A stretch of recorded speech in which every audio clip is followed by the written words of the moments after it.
Guys, আজকে একটা পুরনো ভিডিও যেটা আমার অ্যালবামে ছিল সেখান থেকে ইউটিউবে পোস্ট করলাম।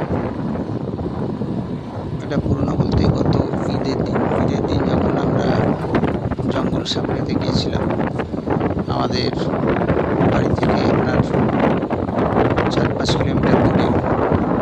সে সময় সেই জঙ্গলের আপনার রাস্তার দৃশ্য, সেই দৃশ্যটা আমরা মোবাইলে ক্যামেরা বন্দি করেছিলাম। আমরা স্কুটি নিয়ে যাচ্ছিলাম, স্কুটির পিছনে আমার বন্ধু সুব্রালি ছিল, সে এই দৃশ্যটি ক্যাপচার করেছে। অসম্ভব সুন্দর রাস্তা এবং গভীর জঙ্গল। এটা তো মেন রাস্তার মেন রাস্তা দিয়ে যাচ্ছি আমরা, কিন্তু এই রাস্তা থেকে আরও যে শাখা পোশাখা বেরিয়েছে যেগুলো আপনার জঙ্গলের মধ্য দিয়ে গেছে, সেই রাস্তায় গেলে আরও গা ছমছম করবে।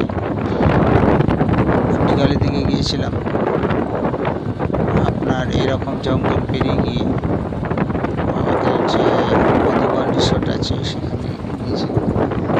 তো এই জঙ্গলের রাস্তাটা খুবই সুন্দর এবং খুবই চমৎকার, নিরিবিলি। মাঝে মাঝে দেখা যাচ্ছে কেউ এই শুকনো শাল পাতাতে ধরিয়ে দিয়েছে।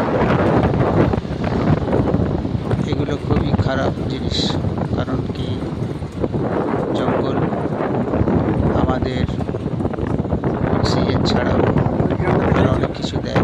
যদি আমরা এভাবে জঙ্গলের শুকনো পাতায় শাল পাতাতে যদি আগুন দিয়ে দিই তাহলে পরিবেশের ভারসাম্য নষ্ট হবে।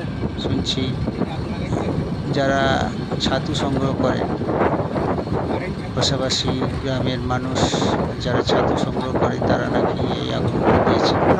এই আগুনের যে ছাই সৃষ্টি হয় সেই ছায়ের উপর নাকি খুব সুন্দর কারণ ছাতু নামে একটা ছাতু তৈরি হয়, ছত্রাক যেটা মাশরুম, সেই মাশরুম খুবই চাহিদা আছে এবং স্থানীয় বাজার ছাড়াও আপনার দূর দূরান্তের বাজারেও এই মাশরুমের খুবই চাহিদা আছে।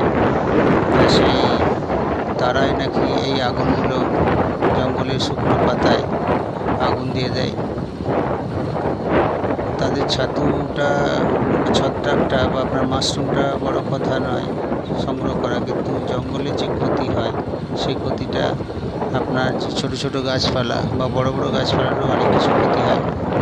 ধন্যবাদ। ভবিষ্যতে এরকম করবেন না, আপনারা দেখলেন তার জন্য ধন্যবাদ।